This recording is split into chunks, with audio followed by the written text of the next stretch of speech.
네, 이제 마지막 1시간 딱 남았네요.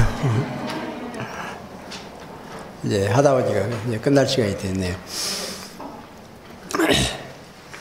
이제 차이의 중요성에 대한 설명입니다. 인간과 침팬지의 유전자 차이가 과연 얼마나 될까요? 이제 유인원 중에서 인간과 가장 가까운 유인원이 침팬지래요. 그리고 침팬지의 유전자 정보 DNA가 분석되어졌고 인간의 DNA가 이제 분석되어졌고요. 그걸 비교해 봤습니다. 과연 몇 프로 정도 다를까요?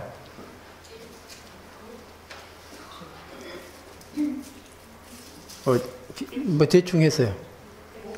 5%, 1% 떠요. 20%? 10%요. 이제 보시면은요 1.23% 다르답니다.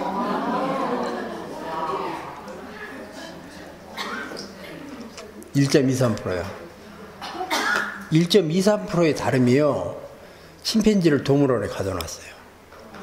인간은 지구의 주인이 되었습니다. 그러니까 차이가 얼마나 중요한가요? 이 1.23% 채 그냥 2%도 안 된 한 98% 정도가 같고 나머지 그 1.23% 이제 그 다름 이 사소한 차이가 완전히 운명을 갈라놨어요. 그 차이는 얼마나 중요한 것인지 모릅니다. 그 차이의 중요성이에요. 그럼 남녀의 차이는 어떨까요? 0점? 네, 남녀의 차이는요 XY 유전자 차이예요. 그 XY 유전자 하나 차이입니다. 그래서 그 0.1%입니다. 그런데 이 0.1%가요 그런 책이 있죠. 화성에서 온 남자, 금성에서 온 여자라고요. 서로가 외계인이에요. 그 외계인이 만난 게 결혼 생활, 그건 죽기보다 힘들어요. 그게 남녀예요. 너무너무 다른 거예요. 남성들이 쓰는 언어가 있고요. 여성들이 쓰는 언어가요. 달라요. 그 언어를 이해하지 못하면 말 그대로요. 소통이 안 되는 거예요. 그 부부생활 결코 쉬운 게 아닙니다. 그게 하면 할수록 어렵다는 걸 느끼게 돼요. 서로에 대해서 많은 걸 알아야 돼요. 보세요. 금성인과 화성인이 만났습니다. 서로가 그럼 뭐 어떻게 해야 될까요? 이제 그 관계를 맺고 이제 소통을 해야 되는데. 예, 서로의 말부터 배워야 돼요. 그러니 보세요. 남성은 여성의 말을 배우고 여성은 남성의 말을 배우면서 비로소 이제 소통 관계를 여는 작업을 해야 되는데 다 알고 있다고 하는 게 바로 우리의 기본적인 상식이에요. 알긴 뭘 알아요? 아무것도 모르면서요. 그러니 싸우죠. 이게 0.1%를 보면 정말 차이가 얼마나 중요한지, 얼마나 소중한지. 그리고 하여간 차이라고 하는 것은 그 사람을 그 사람 만든다는 사실이요. 내가 나 되는 것은 다른 사람과 다르기 때문에 내가 나 되는 거 아닌가요? 수임 되는 것은 다른 분과 다르기 때문에 내가 나인 거고 또 그분이 그분인 것이고요. 그러니까 이 다르다는 것은 나를 나이게 하는 그보다 더 귀중하고 소중한 게 없다는 거죠. 그러니까 우리는 차이를 그냥 대수롭지 않게 생각해요. 그리고 이제 우리 사회, 우리 그 나라에서 이제 주로 이제 우리 그 학생들에게 하는 것, 이제 그 가르치는 내용들을 보면 단일 민족 신화에 대해서 얘기하죠. 백인 민족, 단일 민족이요. 그 우리가 단일 민족이라고 그러는데요. 사실 그 유전자를 이렇게 검사해 보면 우리는 단일 민족이 아니라는 사실요. 북방 계열의 피 60%와 남방 계열의 피 40%. 유전자도 마찬가지입니다. 그게 합해진 게 복합 민족이 바로 우리 한국인이에요. 그러면 북방 계열은 눈이 보면은 이렇게 이제 뭐랄까 쌍꺼풀이 없는 그리고 둥글지 않고 지금 이제 보통 이제 이런 뭐랄까 아몬드형의 이제 그런 눈이 되겠죠.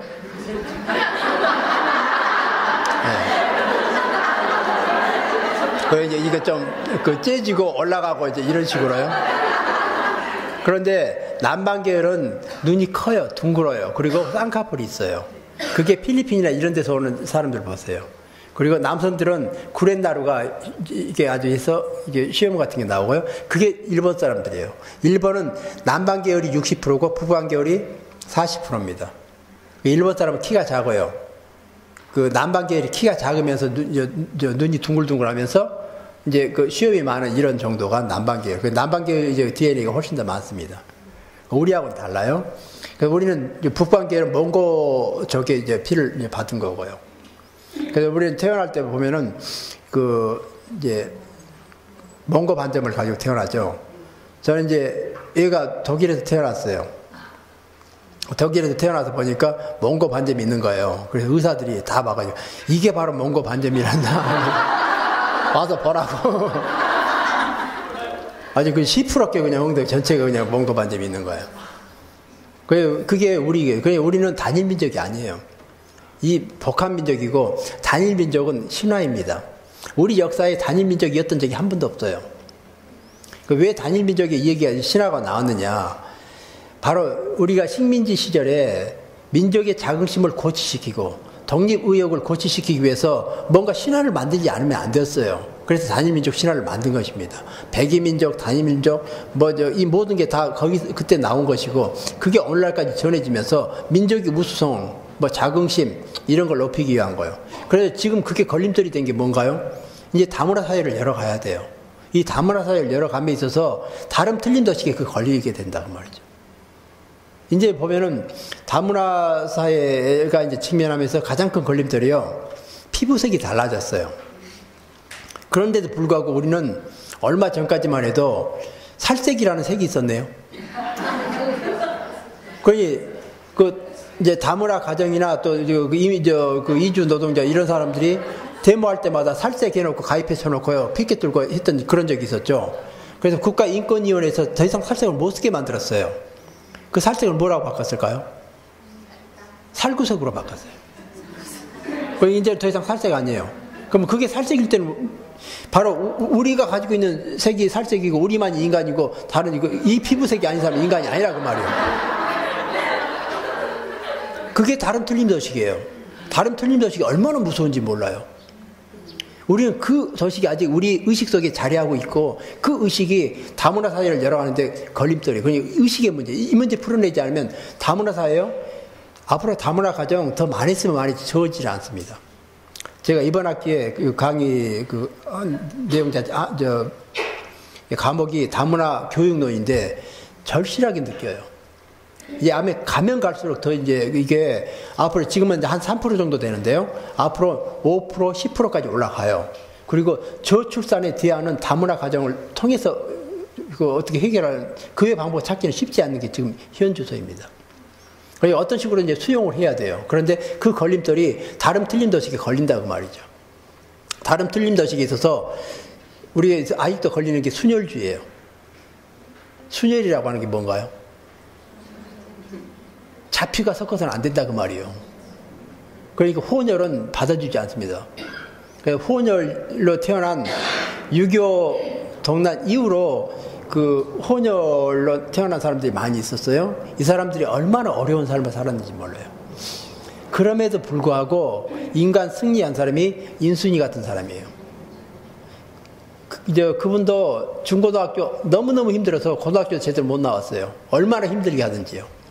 그런데 그걸 다 극복하고 국민 가수로까지 성장할 때 정말 내적으로 얼마나 많은 그 어려움을 통해서 성숙한 사람이 됐겠는지요. 개인적으로 만나서 얘기해 보면 하여간 이렇게 통이 커요. 그 어려움 때문에요. 지금 하고 있는 게 대안학교 해가지고 다문화 가정 자녀들을 위해서 자기 돈 들여가지고 지금 대안하고 있는데 그 아픔 때문에 이제 보란 듯이 그렇게 하는 거 있는 것 같아요. 그래서 인간 승리가 아닐까 싶은 생각을 하는데 우리 사회가 그만큼 다른 틀린 도식에 아직도 얽매여 있다는 사실이에요.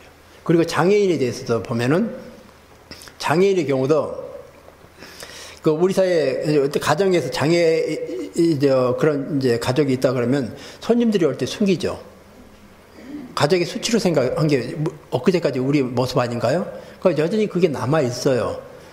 장애를 가진 사람은 자꾸 내보내서 함께 어울려서 사회생활을 할 수 있도록 도와줘야 되는데 자꾸 격리를 시켜왔어요. 가족의 수치라고 생각했었고요. 그런데 우리가 한번 냉정히 따져보자 그 말이죠. 장애자가 되고 싶어서 된 사람이 누가 있겠느냐 그 말이죠. 장애자를 보면 두 가지로 구분할 수 있습니다. 그게 선천적 장애가 있고 후천적 장애가 있는데 어느 쪽이 더 많을까요? 후천적 장애가 훨씬 더 많아요. 우리 사회가 그만큼 위험사회예요. 뭔가 잘못되면 장애를 입게 돼 있습니다. 자기가 원해서 장애를 입은 사람 한 사람도 없어요. 그래서 지금 안경 쓴 사람 장애인일까요? 아닐까요? 장애인이에요. 안경 벗으면 이거 정상 이게 잘 안 돼요. 그런데 이 안경을 쓰면 해서 정상생활 가능하죠. 장애인을 그렇게 봐주면 안 될까요? 그런데 이건 완전히 병신이라고 해서 사람이 아니야. 우리하고 다른 사람이라고 해서 틀리다고 생각하는 게 우리 의식 속에 박혀있다 그 말이죠. 장애인들이 가장 안타까워하는 게요. 우리를 이상한 사람으로 보지 마세요. 뭔가 좀 어느 부분에 뭔가가 조금 하기 힘든 그런 사람으로 그냥 평범하게 봐주시라고 생각하는 거예요. 뭐 큰 걸 요구하는 게 아니라 그 말이죠. 그런데 우리 모두는요. 운이 좋게 아직 장애를 안 입었을 뿐입니다. 잠재적 장애인이 우리 각자가요. 어느 때 장애를 입을지 몰라요. 그러면 우리도 장애인 돼요. 그럼 우리가 그런 대접 받아야 돼요.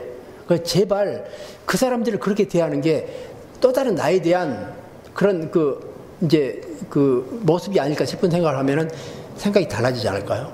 그만큼 우리가 미성숙하다는 거죠. 다른 틀림도식은 그만큼 미성숙함을 얘기하고 그게 소통의 걸림돌이자 또 다른 문제의 모든 원인이에요. 그러니까 우리 의식 속에 여전히 남아있는 게 다른 틀림도식의 그런 이제 문제가 되겠죠. 이제 그 다음입니다.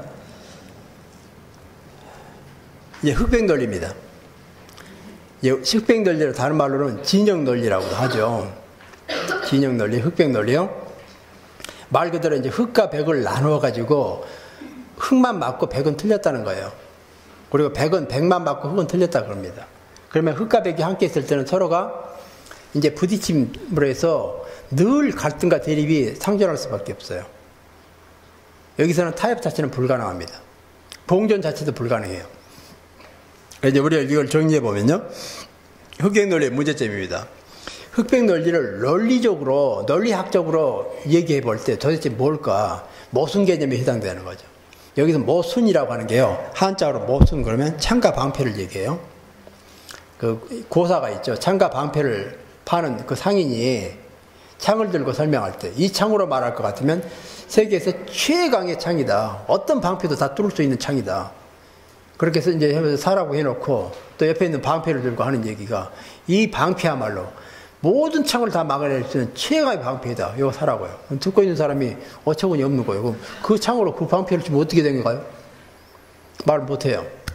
그게 바로 이제 모순 개념. 그래서 모순 개념이 흑백 논리의 원인이 되어진다는 사실이에요. 이제 이걸 우리가 좀 더 구체적으로 설명하면요. 모순 개념이라는 것은 논리학에서 그렇게 설명합니다. 서로를 부정하면서 둘 사이의 중간 개념을 허용하지 않는 개념입니다. 예, 서로를 부정하면서 둘 사이의 중간 개념을 허용하지 않는 거예요. 그러니까 중간 개념이 없다는 것은 중재할 수 있는 역할을 해줄 수 있는 중간 역할, 중재할 수 있는 역할을 해줄 수 있는 그런 가운데 이 부분이 없어요. 이거 인정치 않습니다. 그러면 이게 없다면은 이쪽도 싫고 저쪽도 싫은 사람이 분명히 있을 거라 그 말이죠. 예, 그런 사람 뭐라고 할 것 같아요? 예, 회색 분자라고 그래요. 회색 분자는요, 말 그대로 이쪽이 적이고 저쪽이 적이에요. 그 사람들에게는 자리를 주지 않습니다. 그래서 회색 분자는 항상 어떻게 얘기하냐면 양쪽에서요, 분명히 밝히라고. 어떤 쪽이에요? 얘기해. 확실하게 얘기해. 이쪽이요, 저쪽이요. 그러니 선택의 자유도 없어요. 그게 공동체 분위기다 그러면 살벌해질 수밖에 없어요. 어느 한쪽에 들어서지 않으면 안 돼요. 그런데 마음에는 이쪽도 싫고 저쪽도 싫어요. 근데 설 자리가 없네요. 그게 바로 모순 개념에 있어서 문제고, 그게 흑백 그 논리의 저변에 깔려있는 뿌리 역할을 하는 이제 부분이 되겠죠. 그러면 이제 이걸 그 그림으로 한번 그려보면요. 이런 식으로 그릴 수 있습니다. 이제 그 낙타에 있어서 봉이 이제 이렇게 혹이 두 개 나 있는, 그래서 쌍봉 낙타라고 해요. 그 이렇게 두 개 쌍봉 낙타처럼 이제 그 혹이 두 개 있는 거예요. 그래서 그런 모습이요. 사회가 있으면 그 사회가 흑과 백으로 나눠져 있습니다. 그 사이에 이걸 중재할 수 있는 중간 역할을 할 수 있는 그런 걸 결코 인정하지 않고 거기 아주 조그마한 부분 회색 하나만 있는데요. 말 그대로 회색이에요. 회색은 흰색에서 볼 때는 적이고 백색에서 봐도 흑색에서 봐도 적이고요. 그 설 자리를 주어지지 않는 아주 그냥 애매모호한, 그래서 이제 이번은 선택의 자유도 주어지지 않는 상태가 되어져요. 그래서 이제 흑백 논리는 흑이 100% 맞다고 그러고 100은 자기들이 맞다고 그러고요. 그리고 100만 없어지면 아주 그냥 세상은 행복해지고 천국이 되어질 수 쉽게 얘기하고, 흑만 없어지면 그런 세상이 되어질 거라고 생각하고요. 그런데 아주 운이 좋게 100이 다 사라졌다고 생각해 보세요. 그러면 천국이 왔을까요? 어떤 일이 벌어질까요? 예, 기다렸다는 듯이 또 나누어져요. 그게 흑백 논리예요. 그러니까 100이 사라지면 천국 온다고 천만의 말씀이에요. 기다렸다는 듯이 또 흑백으로 나눠지고 또 흑백으로 나눠져요. 그 성향이 끝없이 계속 반복되어진다는 거죠. 불행해질 수밖에 없어요. 그래서 이제 흑백 논리는 바로 이제 그러한 문제를 가지고 있고요. 흑은 100을 완전히 받아들이지 않습니다. 그래서 무조건 틀렸대요. 그런데 흑에서 100을 보면요, 냉장히 볼 때 100이 무조건 틀린 것만이 아니라 맞은 것도 분명히 있어요. 그런데 흑의 입장이 그게 아니다 보니까 무조건 틀렸다고 해. 그러면 위에서요, 틀렸다고 해. 그러면 틀렸다고 해.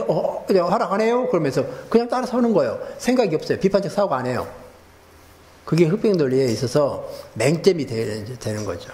그러다 보니까 100은 흑은 100을 서로 견제할 수밖에 없고, 없어졌으면 그런 생각. 그래서 소통 자체를 아주 그냥 소통 자체는 생각할 수도 없죠. 상대를 부정하기 때문에요. 그러니까 소통의 걸림돌 중에 또 다른 게 바로 흑백 논리가 됩니다. 그러면 이제 신뢰관계는 어떨까요? 서로 간의 신뢰관계는요? 100% 불신이에요. 우리 사회는 흑백 논리가 판치기 때문에 불신 사회입니다. 상대가 아무리 좋은 얘기를 해도 안 믿어요. 이건 본인이 결론을 딱 내고 있어요. 이런 결론이 나와야 된다고 해놓고 그 결론이 나올 때까지요, 그게 재판을 통해서 자기에게 유리한 게 나오면 받아들이지만 그러지 않은 것은 잘못됐다고 뭔가 얘기를 다 해요. 받아들이지 않습니다. 결국은 내가 결론 내었던 그 답이 나와야 잘했어 그 얘기하는 게 우리 사회에 얼마나 미성숙한가요? 하여간 아지에 빠져 있는 것이고, 자기만이 맞고 상대는 무조건 틀렸다고 하는 그 모습이요. 그래서 이제 불신사회고요. 그 다음에 자기들끼리 안에서는 어떨까요? 신뢰관계가? 자기들끼리 안에서는. 이건 맹신입니다. 무조건 믿어버려요. 그게 신뢰는 없어요. 맹신과 불신 사이에 신뢰는 없어요. 불행할 수밖에 없습니다. 그런데 이제 우리는 흑백 논리를 이제 극복함에 있어서 이제 어떤 가능성이 있냐면요. 흑백 논리가 반대 개념이 되어질 때 비로소 극복이 가능해진다는 사실이요. 논리학에 있어서 반대 개념은 분량이나 정도의 차이를 가진 개념으로 그 중간 개념을 허용할 수 있는 두 개념. 예를 들어 대화소, 백과 흑, 암과 명. 대화소 사이에 뭐가 있죠? 중간이요. 크지도 작지도 않은 그 중간을 허용하게 됩니다. 그게 반대 개념이에요. 그리고 흑과 백 사이에 뭐가 있죠? 흑과 백 사이에 수많은 무지개, 칠혼색, 빨주노초, 파남보, 그걸 또 합한 또 다른 색 얼마나 많은지 몰라요. 그 모든 색을 인정하는 게 바로 흑백 논리를 극복하는 아주 대안이 되어진다는 거죠. 그리고 명과 암,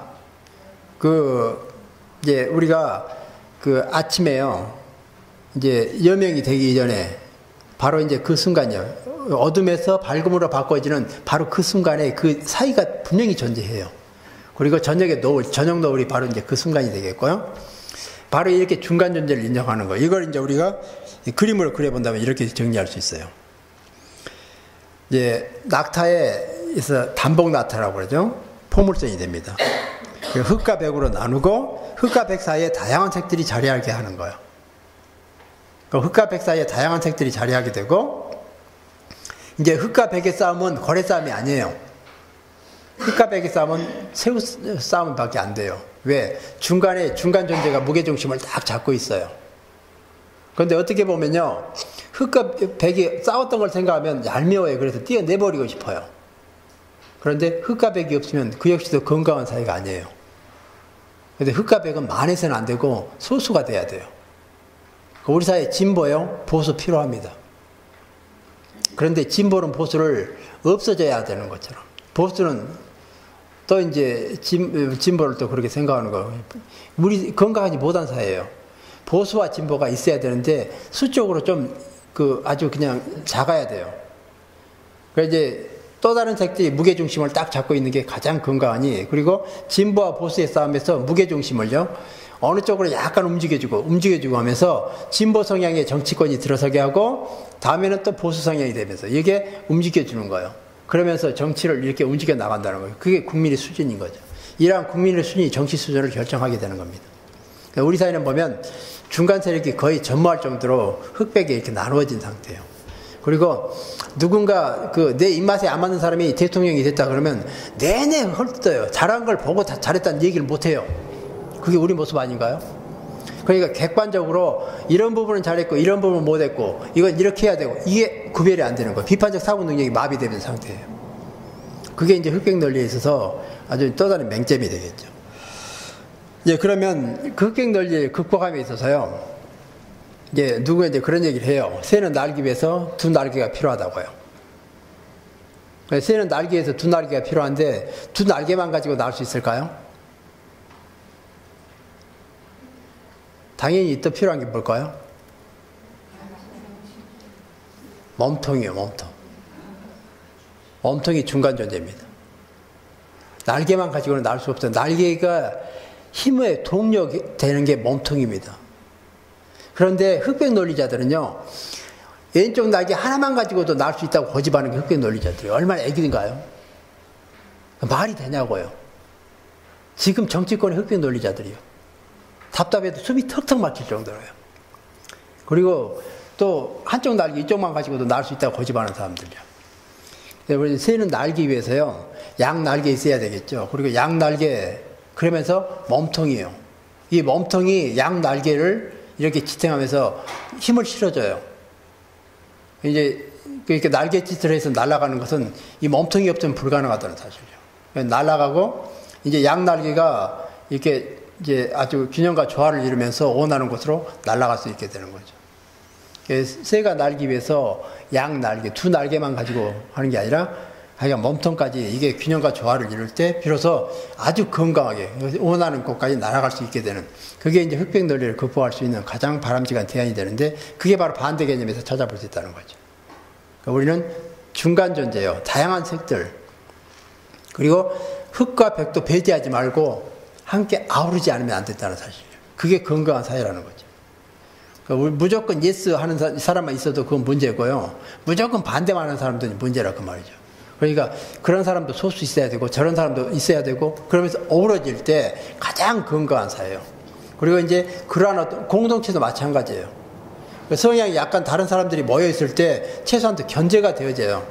그리고 잘못 되어질 수 있는 게 항상 거기서 균형을 잡아가지고 올바른 방향을 찾아 나갈 수 있게 되겠죠.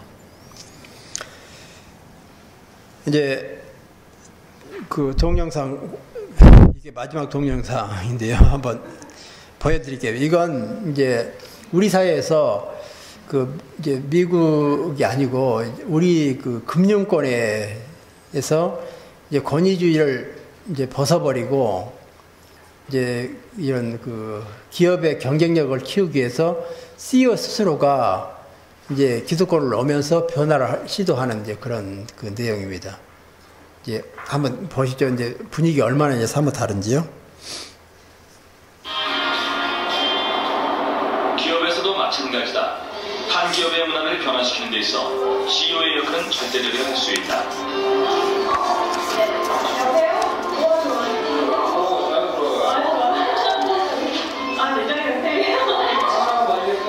한 금융회사의 사무실. 마치 모델이라도 됐냐? 직원들이 다양한 포즈로 사진을 찍고 있다. 별로 특별할 것 없는 사무실인데 직원들은 온갖 설정을 다해본다. 일반 평사원들이 정치에 방문할 기회가 없는 공간이기 때문이다. 바로 이 회사의 최고 경영자 CEO의 집무실이다. 사장님 막 1년에 한 번, 1년이 아니고 다니면서 올라올 기회가 몇 번이나 있을까 그런 것도 있는데 와서 보니까 이렇게 생각했던 것보다 좀 많이 넓진 않아서 엄청 크고 막 여기왕당처럼 큰 줄 알았는데 이렇게 많아서 조금 의아했습니다. 사장하면 떠오르는 권위와 격식의 이미지란 이들에게는 그저 재밌는 상상의 도구인 듯 보인다. 직원들이 사진 찍기에 몰두한 그때 들어선 사람, 이 방의 주인이자 이 회사의 사장이다. 흥을 돋우는 음악을 틀어주고 직원들이 원하는 포즈까지 취해준다. 대기업에서 직원들이 CEO를 직접 만날 수 있는 기회는 그리 흔치 않다. 그래서 권위적이고 격식을 차려하는 사람으로 인식되기 쉽다. 사장실을 놀이터로 만드는 작은 이벤트를 통해 그런 간격을 줄여보려는 것이다. 금융회사라 그러면 거의 대부분 딱딱한 고정되어 있는 분위기 생각하시는 경우가 많은데 그런 틀에서 조금 벗어나서 자유로운 생각도 할 수 있는 거고 능률도 향상되는 거 같아요. 커뮤니케이션이 좀 더 활발해지는 게 느껴지면 저희가 일하면서 의견도 더 많이 낼 수 있고 그렇게 될 것 같아요. 탑다운이 아니라 우리도 자유롭게 의견을 말할 수 있으니까 좋은 것 같아요. 이처럼 이 회사는 수직적인 상하관계는 직원들의 자유롭고 창의적인 능력을 저하시킨다고 믿고 있다. 이러한 기업 문화는 회의에서도 그대로 드러난다. CEO가 들어서지만 직원들 중 누구도 일어나질 않는다. 심지어 직접 음료수를 꺼내들고 비어있는 자리에 가서 앉는다. 이 회사에는 사장을 위한 상석이 따로 없다. 회의 분위기도 사뭇 다르다. 누가 사장이고 누가 사원인지 알 수 없을 정도로 치열한 논쟁이 오고 간다. 임원들의 눈치를 보지 않아야 자신만의 창의적인 아이디어를 낼 수 있다는 것이다. 그런 걸로는 얘기를 듣죠. 가끔씩 우리 얘기가 뭐냐, 네 의견을 좀 말해라라는 얘기. 오히려 너한테 좀 더 신선한 아이디어가 있을 것 같으니까 얘기를 해보라고. 오히려 그냥 동면은 받는 편인데요. 사원이라는 1년차 사원이라는 위치 때문에 주저하거나 그럴 필요는 없는 것 같아요. 네, 이제 보신 것처럼 우리 기업에서 이제 이런 그 새로운 문화를, 기업 문화를 만들려고 노력을 많이 합니다. 근데 이걸 성공적으로 하기 위해서는 CEO가 나서지 않으면 불가능해요. 밑에서부터 이런 변화는 거의 힘들어요. 구조 자체가 그래요. 위에서 이 사람이 자기가 밑으로 내려오면서 분위기를 바꾸면 비로소 가능하게 되죠. 이 구조 자체가 그래요. 이제, 이건 좋은 그런 사례예요. 그리고 이제 희망적이다 느끼죠. 그런데 그게 기업은 가능한데 정치권은 불가능해요. 왜 그럴까요? 이유가 뭘까요? 기업은 물건을 만들어서 다른 나라에 팔아야 돼요. 물건 하나도 팔기 위해서는 그 분위기에 맞추지 않으면 안 돼요. 그래서 기업이 저렇게 바꾸려고 하는 건 경쟁력을 높이기 위함입니다. 그런데 정치는 어떤가요? 기업은 외수인데 정치는 내수예요. 국민들 이 수준만 맞추면 돼요. 그러니까 국민 수준이 정치인들의 수준이에요. 불행해질 수밖에 없어요. 그러니까 밖에 있는 수많은 다른 눈높이를 맞추려고 하는 기업은 이건 발부둥치면서 이런 우리가 가지고 있는 구조를 벗어나지 않으면 안 돼요. 그걸 살아남지를 못해요. 그냥 정치권은 우리 그 눈높이에 뻔히 알아요. 그냥 거짓말 해도 돼요. 그냥 선거 이기기만 하면 되고 다음번에 그냥 또 적당히 해서 넘어가면 되고요. 이제 국민들 다 잊어버리고 또 이제 찍을 것이고요. 이렇게 생각하는 거예요. 그냥 우습게. 그러니 그게 늘 반복되는 거예요. 그게 이제 아주 슬픈 자화상이죠. 자, 이제 사실과 의견 차이가 또 다른 이제 소통의 걸림돌이 됩니다. 이제 이 부분인데, 우리는 사실과 의견 차이도 구별을 잘 못하는 그런 이제 수준이라고 생각하시면 돼요. 힘 있는 사람이 한마디 하면 그게 지나가면서 한마디 했던 건데 그 사람이 그걸 얘기했으니까 아주 높은 분이 그게 기정사실이냐 생각하고 거기다 맞춰서 모든 걸 다 이제 풀어내요. 그런데 알고 봤더니 지나가면서 한마디 한 거예요. 그만큼 우리가 경직된 그런 삶을 살아간다는 거죠. 그래서 의견과 사실 이게 구별을 잘 못하는데 그 내용을 한번 보겠습니다. 대한민국의 수도는 소원이다. 의견인가요? 사실인가요? 이건 기정사실입니다. 이건 뭐 불변의 사실이 되겠죠. 키 큰 사람은 매력적이다. 예, 키 큰 사람이 매력적이다. 그래서 예, 그 키가 큰 사람은요, 키가 큰 게 또 아주 그냥 스트레스 받는 사람도 있어요. 사람에 따라 다른데 개개인의 의견에 불과한 거지 사실은 아니라는 거죠. 명문대에 진학해야만 사회적으로 성공할 수 있다. 예, 이게 의견인데 이 의견을 사실화한 게 바로 우리 사회예요. 그래 목숨 걸어요.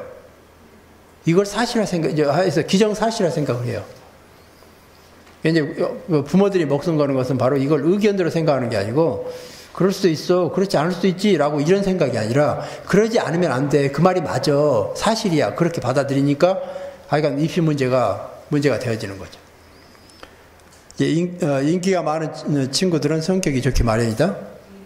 예, 인기 많은 것과 성격 좋은 건 다르죠. 성격이 더러울 수도 있죠. 예, 의견에 불과한 겁니다. 신체 장애인은 신체적으로 불편하다. 예, 이건 사실입니다. 신체적으로 장애를 가진 사람은 불편할 수밖에 없어요. 근데 그 불편함만 해소해지면 정상 생활이 전혀 이제 문제 없죠. 그 장애인의 천국은요, 자신이 장애를 가졌다는 사실을 잊어버리고 살아갈 수 있는 사회가 장애인의 천국이에요. 그런데 내가 장애를 입었구나라는 걸 늘 순간순간 느끼게 하는 것은 정말 이건 장애인으로 봐서는 살기 힘든 그런 사회예요. 예를 들어서 휠체어를 타고 간다 그러면 포도블럭에 딱 걸려요. 그 순간 내가 장애인이구나 느껴요. 또 눈이 캄캄해져요. 그런 사회는 결코 바람직하지 않다 그 말이죠. 이제 장애인의 천국인 그런 사회는 그런 블럭이 이렇게 그럼 다 만들어 놨어요. 그리고 어떤 버스가 됐든 지하철이 됐든 이걸 타는 게 어려움이 없게요. 그래서 저상 버스라고 그러죠. 장애인이 휠체어가 들어갈 수 있도록 이게 층고가 낮아 있어요. 그래서 타고 들어가면 이게 다시 올라가서 위치에 올라가가지고 안전벨트 묶게끔 딱 된 거고요. 이제 이건 멈춰놓고 기사가 내려와서 도와주고 하는 걸 옆에서 아무 소리 않고 이제 옆에 사람이 또 도와주고 하는 이런 분위기요. 중증 장애를 가졌는데 제가 쾰른에 대학 다니면서 볼 때 그런 학생들이 함께 공부를 해요. 그런데 전혀 동물 온순이처럼 보는 사람도 없고 본인도 당당하고, 그리고 제가 공부할 때 어떤 학생들이 많이 있었냐면 이 팔이 없고 손이 여기에 붙은 애들이 있어요. 학생들이. 그게 이제 콘타건 쉐딕테라고 해가지고 임신할 때 진통제 잘못 먹어가지고 이제 기형이 튀어나온 그런 경우예요.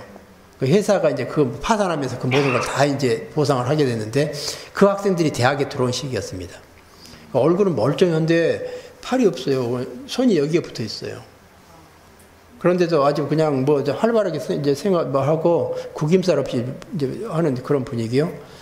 그걸 보니까 요소요소에 그런 사람들이 필요하면 항상 도와줄 수 있도록 하는 거. 그리고 이제 군대 가는 대신에 그런 사람을 도와주면서 이제 대체 복무를 하는데 그런 제도도 있고, 그래 얼마나 다양하니 그걸 이렇게 도와주는 성격들이죠.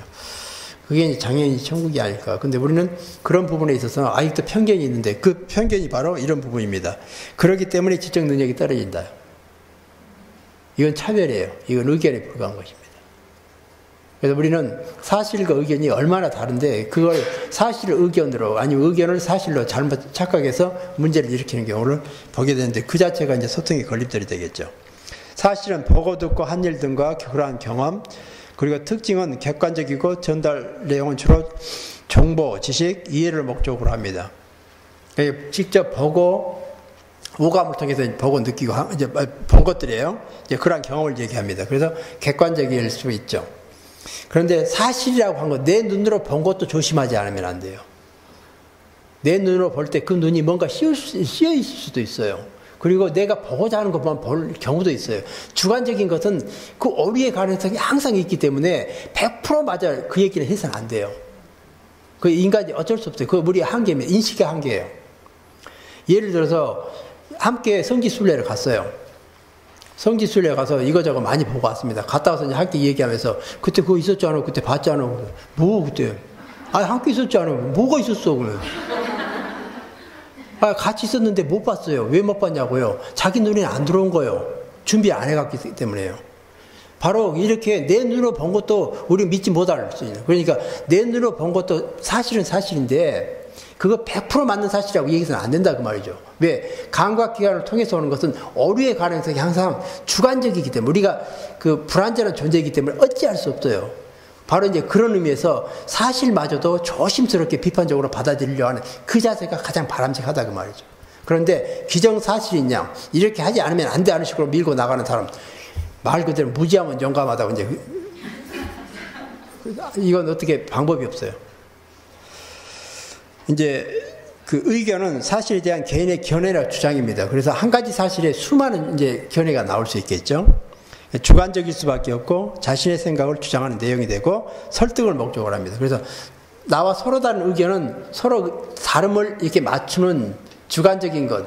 그렇기 때문에 설득에 이제 힘이 필요한 거죠. 설득한다는 것은 서로 다른 생각을 조율하는, 의견이 다른 걸 조율하는 걸 얘기합니다. 예, 어떤 사실은 하나이고요. 이 사실을 보는 사람마다 의견은 다를 수가 있습니다. 그러니까 사실은 하나인데 사람이 10 있으면 10가지 의견이 있을 수가 있어요.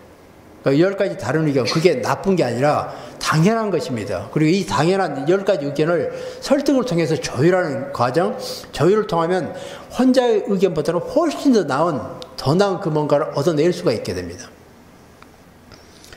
개인의 주관적 의견에 불과한 선입견을 불변의 사실로 믿어버림으로써 스스로의 능력과 삶에 대한 열정을 한계짓는 우를 범할 수가 있게 됩니다. 이게 이제 우리 사회가 늘 범하고 있는, 그래서 이제 우리 사회의 어떤 그런 문제요. 많은 사람들이 우하고 나가니까요. 그게 사실이고 진리인 것처럼 보여요. 그건 착각이에요. 사람들이 많이 나간다고 해서 진리일 수 없고요. 분명히 그 안에도 오류가 있을 수 있다는 사실. 그래서 우리에게 중요한 것은 비판적 사고 능력이에요. 그러니까 우리가 촛불 집회, 광우병 하면서 많은 교훈을 얻었었으면 해요. 그게 바로 많은 사람들이 나가니까 그게 맞는 것인지. 그런데 이건 미국산 소고기 먹으면 다 광우병 걸릴 것처럼 지금 다 먹고 있는데 광우병 걸린 사람이 있는가요? 그게 그래놓고도 어느 누구도 그에 대한 책임지는 사람이 없어요. 그걸 사과하는 사람도 없어요. 그만큼 무책임한 거예요. 아니면 말고요. 그러니 정말 우리가 정말 깨어서 한다는 거. 비판적인 암흑을 가지고 살지 않으면 당할 수밖에, 휘둘림을 이제 당하지 않으면 안 되는 이제 그런 사회라는 거죠. 디지털 시대의 사실이란 넘치는 정보 편집 가능한 사회예요. 사진입니다. 그 인터넷상 스마트폰 보면 얼마나 많이 넘쳐나는지 몰라요? 입맛에 맞는 것만 이제 골라냅니다. 끼리끼리 생각을 굳히게 해요. 음모론을 그래가지고 확대 재생산합니다. 그러니까 입맛에 맞는 것만, 그게 사실관계 중요한 게 아니라 내 입맛에 맞는 것만 모아요. 그리고 누가 그랬으니까 해서 그럴듯하게 만들어내서 사실인 양 내 보이는 거예요. 그러니 사람들이 꽉팍 속아요. 그래, 난 우리 편만 옳다고 믿는다라고 하는 결론에 이르게 됩니다. 그러니 정말 우리가 사실, 의견 이거 구별하는 게 옛날보다 어려워졌어요. 훨씬 힘들어졌어요. 그만큼 사진도 그냥 눈 깜짝을 사이에 이렇게 몽타주 해가지고 그럴듯하게 만들어버려요. 편집해버려요. 속을 수밖에 없죠. 그러니 얼마나 어디까지 믿어야 될지 옛날보다 더 어려운 시기가 지금 우리가 살고 있는 이 시기라는 거죠. 그러니까 더 우리에게 필요한 게 비판적 사고 능력이에요. 헤아려 볼 줄 아는 능력이에요. 그렇지 않으면 어쩔 수 없이 휘둘림을 당할 수밖에 없죠. 이제 프레임에 대한 설명입니다. 프레임은 이제 제가 아침에 이제 농경사에서 산업사회로, 산업사에서 이제 정보사회로 넘어가는 이게 프레임의 변화라고 그랬죠. 이제 그 심리학적 용어에 대한 설명을 통해서 한번 정리해 보도록 할게요. 심리학적 용어로 세상을 바라보는 마음의 창을 의미하게 됩니다. 어떤 문제를 바라보는 관점, 사안을 해석하는 방식, 세상에 대한 비유, 사람들에 대한 고정관념이 모두 이 프레임 범주에 속합니다. 이렇게 어렵게 말고 좀 쉽게 설명하면요. 다들 나름대로 자기 안경을 쓰고 살아요. 선생님들이 볼 때요, 제가 키가 크다고 생각하신가요? 키가 작은가요? 선생님마다 다 달라요. 벌써 상대를 딱 보는 순간이요. 내 이 안경, 이게 판단이라고 하는 안경을 통해 보게 돼요. 그래서 나만의 그 정도 나이에 그 정도 남성은 어느 정도 키가 된다고 자기만의 기준이 있어요. 그 기준을 딱 대가지고 크다, 작다, 괜찮다 이렇게 얘기하는 겁니다. 그래서 우리는 어쩔 수 없어요. 우리 모두가 이런 그 안경을 가지고 판단이라고 하는 경우예요. 그게 프레임이라고 말이죠. 그런데 이 프레임이 어떻게 생기냐고요? 자라오는 환경이요. 부모로부터 물려받은 거요. 내가 교육받은 거요. 어떤 종교 생활을 했느냐에 따라서 프레임이 다르게 형성되어져요. 그래서 이제 어떤 문제가 소통의 걸림돌이 되는 거야. 같은 걸 놓고도요, 서로 다르게 얘기해요. 와, 저게 파랗다 그래요. 그래서 사람은 저게 왜 파랗게 노랗구만. 싸워요. 가만히 보니까 이것이 문제였네요. 여기 색안경이었네요. 파란 색안경을 끼고 있다 보니까 다 파랗게 보였네요. 저 사람은 노란 색안경을 끼고 있어요. 그런데 자기가 쓰고 있는 게 노란 색안경인지를 몰라요. 그러다 보니까 저 사람이 잘못됐대요. 색을 잘못 본다고요. 와, 이건 말이 되냐고. 파란색을 노란색이라고 하는 게 그 말이 되냐고. 그런데 이걸 벗어놓고 보니까 자기가 잘못했네요. 자기 이 안경 때문에 파랗게 보이고 노랗게 보인 거잖아요. 안경을 바꿔서 봤더니 비로소 맞아, 당신 말이 맞네요 라고 얘기하네요. 그래서 이게 바로 이 프레임의 문제였습니다. 이제 프레임은 복잡하다만 사건들을 쉽게 해석하고 일관되게 보도록 이끄는 조력자 역할을 하지만 동시에 우리의 시야를 제한하는 검열관 역할도 한다는 사실요. 그러니까 이게 판단 기준이라는 게 살아가면서 없어서는 안 돼요. 그런데 판단 기준을 맹신하게 되면 문제를 일으키게 된다는 거죠. 내 기준이 100% 맞다라고 생각하는 거예요. 그런데 우리가 보면 내 기준은 내 입장에서 맞다라고 생각해야 돼요. 주관적이라는 거예요. 상대는 나름대로 자기 주관이 있고 주관적인 또 가치 척도가 있어요. 그러면 상대가 얘기할 때는 경청하지 않으면 안 돼요. 왜? 그 사람의 가치 척도에 맞춰서 뭔가 얘기할 때, 아, 나와 다른 어떤 척도를 가지고 보는구나. 그렇게 인식하고 거기서 나에게 도움이 되는 게 없는가라고 이런 어떤 자세로 이제 듣는, 이제 그게 생산적인 게 되죠. 그래야 이제 소통이 되어지는데 틀렸다고 그래요. 틀렸다고. 틀린 게 아니죠. 다르죠. 다른 프레임을 가지고 있을 뿐이죠. 그런데 중요한 것은 자기 프레임에 갇혀서는 안 된다 그 말이죠. 그러니까 내 프레임에 문제가 없는가를 늘 점검하는 작업이 필요하다는 사실이에요. 그래서 내가 안경을 벗고 보는 연습을 해봐야 돼요. 다른 안경을 써보는 작업도 해봐야 돼요. 그래야만 비로소 아, 당신이 얘기한 게 맞았네요. 내가 그때 미처 내 안경으로만 보는 이것만 봐서 그게 틀렸다고 그랬는데 그게 아니었네요. 잘못했네요. 얘기하게 돼요. 그러니까 소통이 비로소 가능하게 되죠. 이제 프레임에 갇힌 사이가 바로 이제 그런 부분입니다. 각자의 프레임에 따라 보고 싶은 것만 보려는 경향이 강하기 때문에 사회 갈등이 심해지고 소통 부재가 오게 된다는 거죠. 그러니까 자기가 보고 싶은 거예요. 그게 그 성향 자체가 그렇게 돼요. 그래서 보고 싶은 것만 보고 듣고 싶은 것만 듣고 먹고 싶은 것 먹고 이제 이런 식으로요. 그게 바로 그 사람을 만들어요. 그게 자기가 되어지는 것이고요. 그런데 우리는 그 틀을 깨보자 그 말이죠. 내가 가지고 있는 프레임을 깰 때 비로소 새로운 세상과 접하게 됩니다. 그리고 우리는 비로소 성장하게 돼요. 프레임에 갇히면 결코 우리는 성장할 수가 없어요. 과거에 묶여 살아갈 수밖에 없죠. 한국 사회의 문제점은 객관적인 사실조차도 각자의 프레임, 즉 자신의 준거 집단, 지지 정당, 출신 지역에 따라 다르게 인식하게 됩니다. 그래서 상대가 맞는 얘기를 해도 굳이 내 입장과 다르기 때문에 틀렸다고 볼 수밖에 없는 정치권의 전형적인 부분이에요. 그리고 정치권의 전형적인 부분이 우리 그 안에도 고스란히 이제 내재되어 있죠. 프레임 짓기는 인간의 본성이지만 사실 애국에 인식할 정도면 심각한 문제를 낳게 만듭니다. 이제 집단적 무지와 이제 집단 무직에 대한 설명인데요. 고정된 프레임을 통해 상대를 바라볼 때 발생하는 현상이 되겠죠. 이게 그 자기 프레임이 아주 그냥 그 최고라고 생각하고 이것만 정답이라고 생각하는 한 프레임에 갇혀 있을 때 결국 이제 집단적 무지를 낳게 만들어요. 그런데 집단적 무지는 서로가 다 비슷비슷한 프레임을 가지고 있어요. 그 같은 걸 같이 봐요. 그 동질성을 느껴요. 그러다 보니까 이제 함께 뭉쳐져 가지고 맞아 우리 것이 맞고 상대는 무조건 틀렸다라고 하는 거예요. 그게 집단적 무지를 낳게 됩니다. 쟁점에 대한 다른 집단의 의견을 잘못 추측하는 현상이 있게 되고 서로의 의견을 교환하지 않기 때문에 생기는 현상이라고 할 수 있죠. 그러니까 우리는 부단히 나와 다른 생각과 접촉을 해야 돼요. 나와 다른 생각과 접촉을 하게 되면서 내 프레임의 문제를 비로소 보게 된다는 사실이에요. 그래서 우리가 인간관계를 맺는다는 것은 내 프레임에 문제가 있는 것을 상대를 통해서 점검하는 작업이 비로소 가능하게 되고 그리고 내 프레임의 문제를 보완하게 돼요. 그게 최고가 아니라 또 다른 프레임을 가지고 있는 사람의 도움을 받아서 내 프레임의 문제, 부족한 점을 보완하는, 그리고 부족한 걸 채우는 이런 작업들. 그러면 한 단계 더 성숙해지고 시야가 더 넓어지고 더 깊어진다는 사실이에요. 예, 집단적 사고와 이제 집단 지성의 문제인데요. 이제 집단적 사고는 방금 이제 설명드렸던 것처럼 흑백 논리에 빠진 사람들, 한 가지 프레임에 갇힌 사람들이 함께 모여 있으면 집단적 사고가 됩니다. 그래서 이제 어떤 그 힘있는 사람이 한마디 하면 무조건 그게 진리가 됐든 무조건 따라가요. 여기서 반대요? 영답이 안 됩니다. 반대는 목숨을 내놓을 걸 각오하지 않으면, 이 공동체를 떠나지 않으면 안 돼요. 그건 이제 추정하지 않으면 안 되는 이제 그런 식으로 해서 집단적 무지요.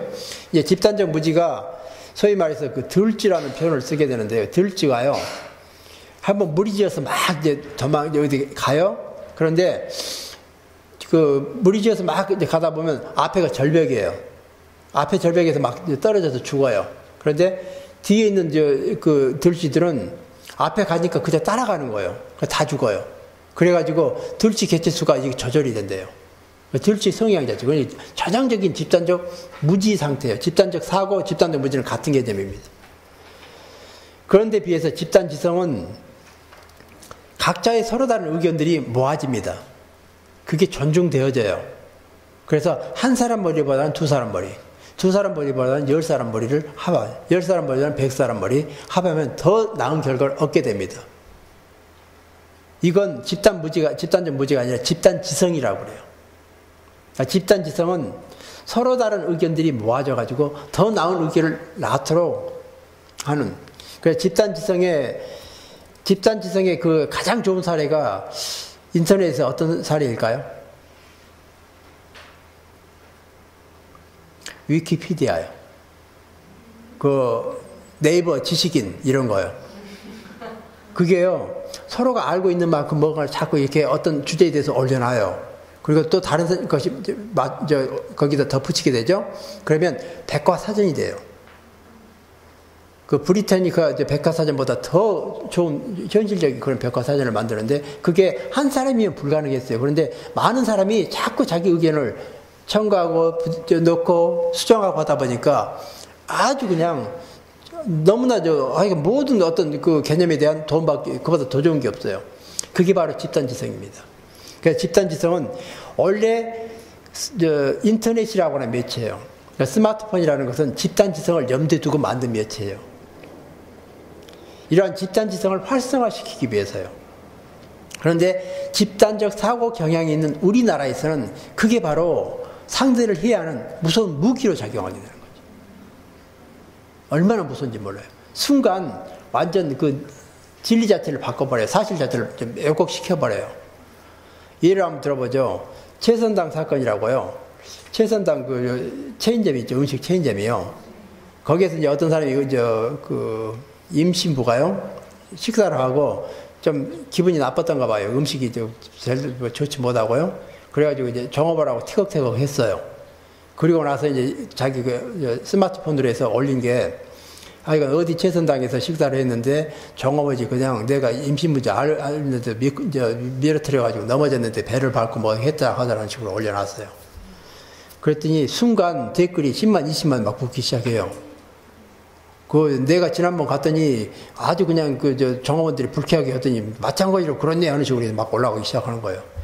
주인은요, 그게 막 그렇게 좋지 못한 댓글이 올라서니까 사실관계 확인도 안 해보고 그냥 먼저 영업장 이제 폐쇄해버린 거예요. 경찰이 관계해가지고 이제 한번 조사를 해봤더니 그 사람이 오히려 종업원이 그 사람한테 그 구타를 당한 거예요. 거꾸로 된 거예요. 그런데 골탕 먹이려고 의도적으로 자기가 임신부라는 거 확실하니까 그런 입장에서 왜곡되게 올린 것이 이제 문제를 일으킨 거죠. 순간 그래서 한 사업장 망해버린 거예요. 그래서 이게 집단지성, 집단적 사고요. 얼마나 그래서 우리는 집단지성을 활성화시키는, 그러기 위해서는 말 그대로 이제 서로의 다름을 인정하면서 적절하게 조율할 줄 아는 이런 관계의 능력, 소통의 기술, 사랑의 기술, 이게 필요하다는 사실. 예, 그러지 않을 때 집단적 사고나 집단적 무지는 그게 소통의 걸림돌이 되어진다는 거죠. 이제 이게 2박 3일 과정인데요. 이 이후에는 좀 더 구체적으로 이제 그 소통을 하기 위해서는 또 어떤 작업을 해야 될 것인가가 쭉 연결되어야 되는데, 그 부분은 이제 시간 관계상 그래도 이제 오늘 그 점심시간 약간 줄였고 또 이제 한 30분 더 늘리고 하다 보니까 이 정도까지 오늘 준비한 거 마무리 되었네요. 이제 혹시 질문 있으실까요? 제가 그냥 마음이 바빠가지고 막 그냥 일방적으로 진행했는데, 이제 사실 나눔 시간도 가졌어야 되고 작업도 했어야 되고, 그리고 또 이제 서로 이제 함께 뭐 질문할 수 있는 시간도 드리고 했어야 되는데 시간이 없었습니다. 그래서 짧게라도 무슨 질문 있으시면 한번 받고 이제 마무리하도록 할게요. 질문이 없는 건 두 가지 의미로 이해할 수 있어요. 한 가지는 전혀 이해를 못해도 질문 안 씁니다. 100% 이해해도 질문 안 해요. 아무래도 그냥 100% 잘 이해하셔서 질문이 없는 것 같네요. 예, 감사합니다. 예, 오늘 하루.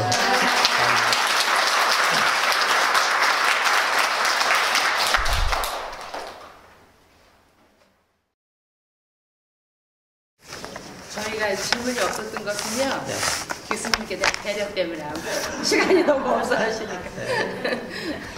하여튼 이렇게 아침부터 오셔가지고 먼 거리 오셔서 오늘 하루 종일 그 열강을 해주셔서 아주 정말 오늘 하루 좋으셨죠? 네. 그래서 저희도 오늘 하루가 가는 줄 모르게 지금 갔습니다.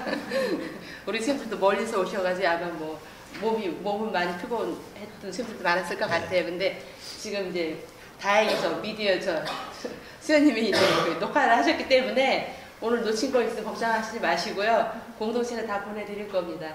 제가 교수님을 제가 위대한 발견이었는데 수도회 홈페이지 들어갔다가 어떤 수도회에서 한 거를 보았어요. 그 제목을 보고 그 제목이 참 좋아가지고 이제 전화를 한번 드려봤거든요. 그래서 이렇게 또 멀리 다행히 또 학교 이거랑 맞아서 또 수업 오늘 또 오실 수 있으셨고 해서 저희랑 시간이 맞아서 저희한테는 모든 수연들한테 굉장히 좋은 시간이 됐던 것 같습니다. 그리고 이제 오늘 그 10분 계속 쉬는 시간을 주셨는데 지금부터 한 1년 정도 쉬시고 다음 내년에 오시면 좀 쉬는 시간을 길게 드릴게요. 이번으로 저희도 이제 한 번 정도 생각을 했었는데, 그죠? 오늘 더 보니까 이거 저희가 이제 더 좀 도움이 되기 위해서 다음 기회에 또 한번 더 하는 게 좋지 않을까 그런 생각을 하게 되네. 그렇죠? 네. 그래서 한 1년 정도 이제 쉬는 시간을 드리겠습니다. 고맙습니다. 말씀드리죠. 감사합니다.